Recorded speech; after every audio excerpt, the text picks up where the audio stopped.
Update muna nga tayo sa mundo ng basketball sa Gilas Pilipinas sa SEA Games.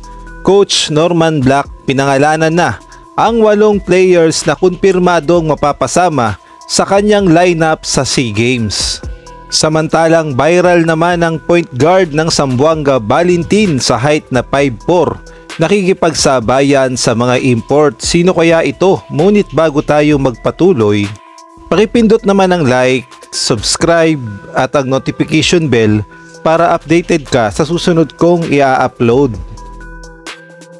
Pinangalanan na nga ni Coach Norman Black ang 8 players pa lamang na makakasama sa kanyang lineup na lalaban sa SEA Games sa Thailand sa December.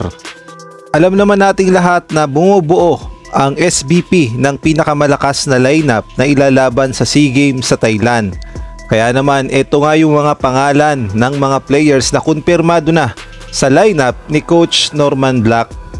Nauna nga sa listahan itong si Justin Brownlee, Angelo Kwame, kasama din sa lineup itong si Bobby Ray Parks Jr.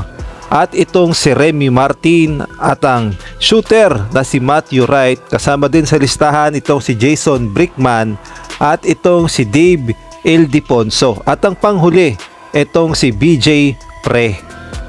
At sabi nga ni Coach Norman Black, sa natitirang 4 na slot, ang gusto niya sanang makapasok doon ay mga big man naman, dahil yan daw talaga ang kailangan ng Gilas Pilipinas, ang mga big man.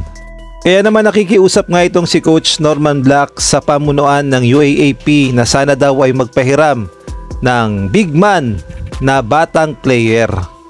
Samantalang ito namang si Commissioner Willie Marcial, sinabi ngang willing daw magpahiram ang PBA at ito nga ang kanyang sinabi.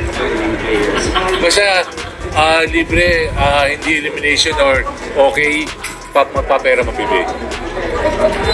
At kung kayo naman ang tatanungin sa natitirang 4 na slot ni Coach Norman Black, sa tingin nyo, sino kayang mga players ang dapat niyang ipasok? Maaari kayong magbigay ng komento sa comment section. Samantalang sa ibang balita naman, viral naman ang point guard ng Zamboanga Valentin na si Denver Cadiz. Biruin nyo, sa height niyang 5'4", nakikipagsabayan sa mga import na sobrang tatangkad. At sa mga nagtatanong kung gaano nga ba kagaling itong si Denver Cadiz, well, panoorin na lamang natin ang kanyang mga highlights.